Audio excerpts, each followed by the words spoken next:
when my fiancé looked me dead in the eye over a medium rare ribeye and said, "I've worked too damn hard to risk my future on anyone. Laura, not even you."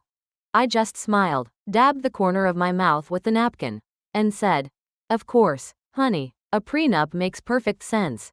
He let out the longest breath I'd ever heard, reached for my hand, and squeezed it like I'd just handed him the world on a silver platter. Inside, something cracked clean in two. But on the outside, I was the calmest woman in that steakhouse. Because what Ryan Whitaker didn't know, what nobody in our little town of Springfield, Missouri knew, was that the quiet school secretary sitting across from him in a 9-year-old cardigan from Kohl's wasn't worth $38,000 a year. She was worth $14.2 million. And he'd just given me the green light to prove it. My name is Laura Bennett. I'm 38 years old, and for the last 9 years I've lived 2 completely separate lives. To everyone who knows me, I'm the woman who shows up at 7:15 every morning to unlock the front office at Jefferson Elementary. I drive a 2009 Corolla with a cracked taillight I keep meaning to fix. Live in the same little brick ranch my grandparents bought in 1978. And still cut coupons for cereal on Sunday nights. People trust me with their kids' emergency contact forms, but they'd never dream I have anything worth stealing. The other life, the one I keep locked behind passwords and LLCs, is LearnFlow. It's the student management software that 70% of the public schools in the Midwest use to track grades, attendance, lunch balances, everything. I built the first version on my kitchen table in 2014 after too many nights watching teachers drown in paperwork. These days it brings in $92,000 a month. Every month, like clockwork, straight into accounts Ryan has never asked to see. I own 42 rental apartments carved out of 5 old school buildings I bought at auction. A 120-acre farm outside of Branson that's been in my family since 1946. And more Apple stock than most people my age have in their entire 401k. All of it quiet, all of it mine. And I kept it quiet for one reason only. I was 13 the night I learned what money can do to love. I was supposed to be asleep, but the shouting woke me. I crept halfway down the stairs in my nightgown, clutching that raggedy stuffed horse I couldn't sleep without. My mother was waving a bank statement like it was on fire. "Your daddy sold the back 40 acres to his buddy for some hotshot real estate deal," she sobbed. 40 acres that were supposed to be yours someday, Laura. My father just stood there, red-faced, saying it was going to make us rich. 2 years later the deal collapsed. The farm was gone, and so was he. The divorce took everything else, the house, the savings, the Christmas ornaments my mom had collected since 1972. I made a promise to myself on those stairs, hugging that stuffed horse so tight its eye popped off. I would never let money turn the person I love into a stranger. And I would never, ever let someone love what I could give them more than they loved me. So when LearnFlow started making real money, I kept driving the Corolla. I kept the same little house. I let the world see Laura the secretary, because I wanted to be loved for Laura, period. And for 4 years, I thought Ryan Whitaker was the man who did. We met the way a lot of good stories start these days. At a wedding nobody really wanted to be at alone. It was June 2019. My old college roommate Kelly was marrying a guy she'd met on a cruise. And I got stuck at the singles and distant cousins table. Ryan walked in wearing a navy suit that fit him like he was born in it, shaking hands and laughing loud enough for the whole tent to hear. He ran Whitaker and Sons Construction. He told us, big commercial jobs, schools, strip malls, the kind of thing that sounds impressive when you're 2 glasses of cheap champagne in. He had a firm handshake, a dimple on the left cheek, and a way of looking at you like you were the only person in the room. By the end of the night he'd asked for my number. And by the end of the summer he was calling me, Lore, and bringing me iced coffee on his way to job sites. Ryan loved that I was steady. He'd come home from a day of arguing with subcontractors, flop on my couch, and say, "You're so calm, Lore, you don't need anything from me." That's rare. I'd just smile and hand him a beer. He never asked what I did with my evenings after I left the school office. He never noticed that some weeks I disappeared to visit my aunt in Branson. Those were the weeks I was closing on another old school building. For 4 years it worked like a dream. Sunday breakfast at the diner, Friday nights on his patio with the string lights he'd hung himself. Holidays with his mom, Diane, who kept hinting I was such a good influence on her boy. He proposed on the porch of that little brick house, down on one knee with a ring he'd saved 6 months for. I cried, said yes, and meant it with every single part of me. Then, about 8 months before the wedding, the comments started. Little things at first. My buddy lost half his company in his divorce, men have to be smart these days. Or, mom's helping me put the lake house in a trust, just so it stays in the family. You understand? I'd nod, change the subject, tell myself every couple has money worries. But the comments got sharper, closer together. He started leaving articles about protecting generational wealth on the kitchen counter. And every time I brought up combining bank accounts after the wedding, his jaw would tighten just a little. By the time he booked us that corner booth at Lonnie's Steakhouse, I already knew what was coming. I just didn't know how ugly it was going to get. That night at Lonnie's, the air smelled like charcoal and garlic butter, and Ryan kept twisting the stem of his wine glass like he was tuning a radio nobody else could hear. He waited until the waiter set down our steaks. Then he reached into his jacket and slid a thick, cream-colored folder across the table. 22 pages. Gold-embossed letters that read, Whitaker Family Prenuptial Agreement. His voice was calm, almost gentle, like he was asking me to pass the salt. Lore, I'm not risking everything I've built on anyone. Not even you. I need this signed before we send out invitations. I cut into my ribeye, watched the pink juices pool, and said, of course, honey, protecting what you've worked for is smart. His shoulders dropped so fast I thought the chair might tip backward. He laughed, a little too loud, and reached for my hand again. God, I love you. Most women would have thrown a fit. You just get it. I smiled until my cheeks hurt. Inside, my heart was pounding so hard I was sure the couple at the next table could hear it. Because page 17, paragraph 9, had a line I'll never forget as long as I live. In the event of dissolution of marriage, any and all assets titled to the Whitaker Family Trust, established 2022, shall remain the sole and separate property of Ryan Whitaker or his designated beneficiaries. Free of any claim by Laura Bennett. Translated from legalese. Everything we bought together, house, cars, the camper he kept talking about, would automatically belong to the trust his mother controlled if we ever split up. I wouldn't just walk away with nothing. I'd walk away owing taxes on things I no longer owned. He'd already started moving pieces off the board before I even knew we were playing chess. I finished my steak, let him pay the check with the company card, kissed him goodnight in the parking lot under that buzzing neon steer. Then I sat in my Corolla for 20 minutes, hands shaking on the steering wheel, and called the one person who'd known my real numbers since 2016. Caroline, I whispered the second she picked up. He did it, and it's worse than we ever imagined. Caroline Pierce has been my attorney since the first school district signed $1 million contract and I realized I needed a grown-up in the room. She's 61, sharp as winter air, and has a laugh that can cut glass. Tell me everything, sugar, she said, and I could hear her settling into her leather chair with a glass of bourbon. I read her the trust clause word for word. There was a long silence, then the slow clink of ice.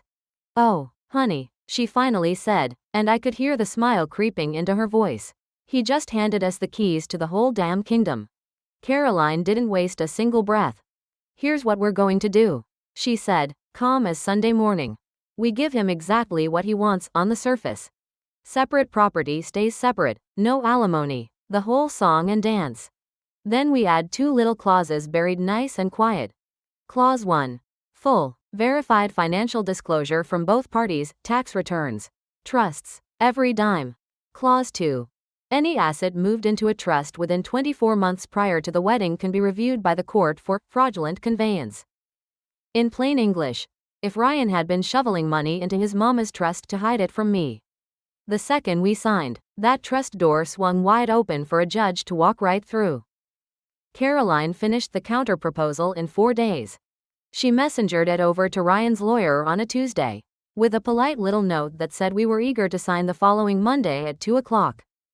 Ryan texted me a heart emoji and, this will be quick and painless. Babe. I let him believe that. The week crawled by in slow motion. He sent me venue pictures for the reception. Asked if I liked chicken marsala or prime rib better. Called me on his lunch break to brag about a new subdivision bid he was definitely going to land. I smiled into the phone. Said all the right things. And every night I sat on my porch swing staring at the same stars my grandparents used to watch. Wondering if I had ever really known the man I was about to marry. Monday finally came. I put on the navy skirt and blazer I wear when I have to read the morning announcements at school, respectable. Forgettable. Caroline wore red lipstick sharp enough to draw blood.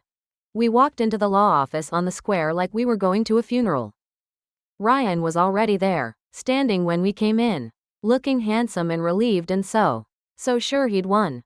His attorney, Greg Mitchell, shook my hand like I was a kindergarten teacher who'd wandered into the wrong building. Miss Bennett, pleasure. This should be straightforward. Straightforward. They all kept using that word. We sat. Greg slid Ryan's disclosure across the table first, clean. Tidy. 2 pages. Business valuation. $2.9 million. Lake house. Pickup. Investment accounts. All impressive on paper.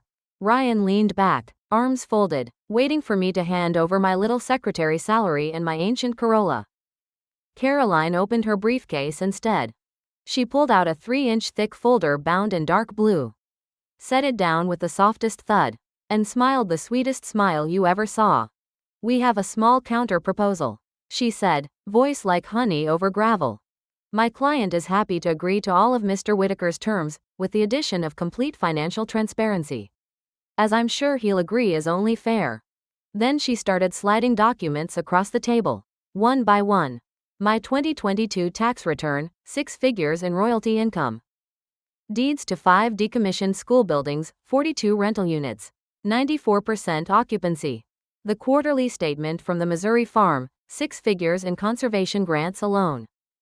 The brokerage account with more Apple stock than most folks see in a lifetime.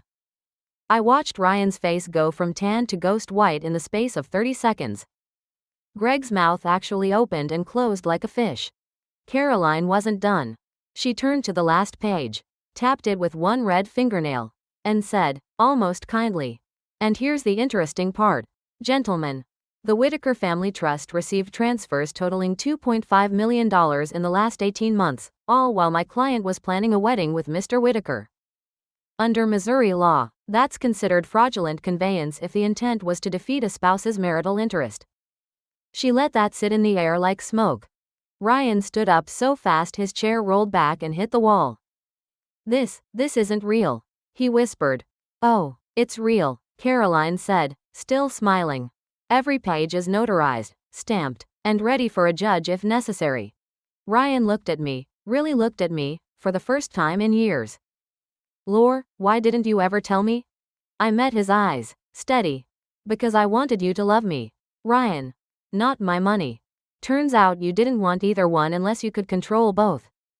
And that was the exact moment the door flew open and Diane Whitaker, his mother, stormed in like a Category 5 hurricane. Purse swinging. Diane Whitaker came in like she'd been waiting in the hallway the whole time. Which, let's be honest, she probably had. She was wearing the same navy suit she wore to every country club luncheon. Pearls tight around her neck like a warning. "What in God's name is going on here?" she barked, eyes darting from the stack of papers to her son's ghost white face.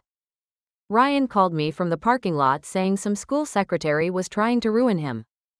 Caroline didn't even blink. She just leaned back in her chair and said, "Mrs. Whitaker, perfect timing. We were just discussing the $2.5 million you've been receiving from your son's companies since 2022. Diane's mouth opened, closed, opened again. Nothing came out but a little squeak. Ryan finally found his voice. "Mom, just wait outside." But Diane had already spotted the trust documents. Her eyes locked on the page that listed every transfer, every date, every dollar. Her own signature was on half of them.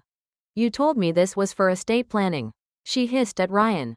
"You said it was to keep the lake house safe from gold diggers." Ryan looked like he was shrinking inside his suit. Caroline's voice floated across the table, gentle as a lullaby. "Mrs. Whitaker, moving assets to defeat a future spouse's claim is textbook fraudulent conveyance in the state of Missouri. The penalty can include the court unwinding every single transfer, plus interest. Diane turned on me then, eyes blazing. You sneaky you played us.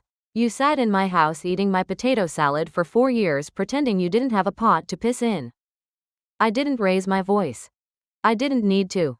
Diane, I said, calm as the first day of summer vacation.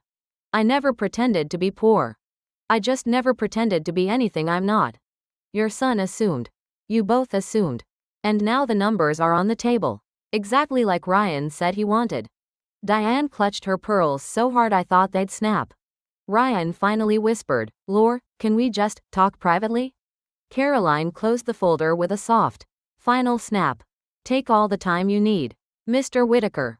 My client will be right here when you decide whether honesty is still an option. Diane grabbed Ryan's arm and dragged him out into the hallway. We could hear her through the door, voice climbing higher with every word. You told me she was a secretary. You told me she needed us. Greg, Ryan's attorney, looked like he was calculating how fast he could retire to Florida. He cleared his throat. Ladies, perhaps a short recess. Caroline smiled. We're fine right where we are. Greg. 10 minutes later Ryan walked back in alone. His tie was loose, eyes red, shoulders folded in like a boy who just got caught stealing. He wouldn't look at me. I'm sorry, he said to the carpet. I panicked. I thought if you ever left me you'd take everything I worked for. I waited. He finally met my eyes. I didn't know how to be the man if I wasn't the one with the most. That was the moment I knew it was over. Not because of the trust. Not because of the prenup. Because the man I loved had just admitted he loved being bigger than me more than he loved me. I stood up, smoothed my skirt, and said the only thing left to say. Then you never really loved me at all, Ryan. You loved the version of me that made you feel tall. I walked out past Diane, who was crying in the waiting room, clutching her purse like it might float away. I didn't look back. The weeks after that meeting felt like walking through fog with no idea where the ground was. Ryan didn't call. Didn't text. Just silence, thick and heavy as July heat. Then one Thursday I opened Facebook and saw a long post from his cousin Mandy, the one who does Mary Kay on the side. It had 127 reactions already. Prayers for my cousin Ryan Whitaker. Found out his fiancé has been hiding millions of dollars the whole time. 4 years of lies. Please keep him in your thoughts. Within 2 days the story was everywhere. The beauty shop, the hardware store, the teacher's lounge at Jefferson Elementary. She seemed so sweet. Guess she was just waiting to clean him out. Poor Ryan, all those years thinking he was the provider. I didn't defend myself. I just kept showing up to work, kept smiling at the kids, kept watering my tomatoes like nothing had changed. Because something in me knew the truth always takes its own sweet time, but it gets there. 3 weeks later I was in the cereal aisle at Price Cutter when I heard 2 women behind me. Did you hear the latest on Ryan Whitaker? Yeah, turns out he moved almost $3 million into his mama's trust right before the wedding. Whole thing's coming out in court papers now. The other one whistled low. So he was hiding money from her while crying that she was hiding money from him? Exactly. My husband won't even bid on his jobs anymore. Says if he'll cheat his own fiancé, he'll cheat anybody. By the time school started back up in August, the story had flipped completely. People who wouldn't look at me in June were now stopping me in the parking lot. Laura, honey, we're so sorry we believed him. That boy's ego wrote a check his character couldn't cash. Ryan's company phone stopped ringing. 2 big subdivision contracts fell through. I heard from a mutual friend that Diane had to mortgage the lake house to cover payroll. And every night I came home to my quiet little brick house, sat on the same porch swing, and felt the weight of 4 years sliding off my shoulders like an old coat I didn't need anymore. I started seeing a therapist in September, soft voice, gentle eyes, office that smelled like lavender. She asked me the question that kept me up for months. Did you hide your money to protect yourself, Laura, or to test him? I cried the ugly kind of cry that leaves your ribs sore. Maybe both. But the test was over now, and I knew the answer. By October the trees around my little house were on fire with color. And I decided I was done shrinking. I drove out to the farm one crisp Saturday, 120 acres of rolling hills my great-grandfather cleared with mules and stubbornness. I hadn't spent more than a weekend there in 10 years. The tenant farmer met me at the gate, hat in hand, eyes wide when I told him I was moving into the old farmhouse for a while. I spent 3 months fixing what was broken, painting the porch the same soft blue my grandma loved, hanging the swing back up, planting tulip bulbs along the walk. Every evening I sat on that swing with a quilt and a glass of sweet tea and let the quiet soak into my bones. I stopped wearing the old cardigans to work. Started wearing the colors I actually liked. When people asked how I was doing, I told them the truth. I'm better than I've been in years. In January I took the biggest leap I'd taken since writing the first line of code for LearnFlow. I walked into the superintendent's office and told him who I really was. That the software half the schools in Missouri use, I built it. That I didn't need the secretary's salary anymore. He stared at me for a long time, then started laughing, the good kind. Laura Bennett, you've been the worst kept secret in public education for a decade. I gave my notice the next day. The staff threw me a potluck goodbye with a sheet cake that said, "From secretary to CEO, we knew you had it in you." That spring I started showing up to school board meetings in jeans and boots, talking about how LearnFlow could do more for kids if we listened to teachers instead of politicians. I hired 2 of my old coworkers to help run things. I stopped hiding. And somewhere in all that living out loud, I met Matthew Brooks.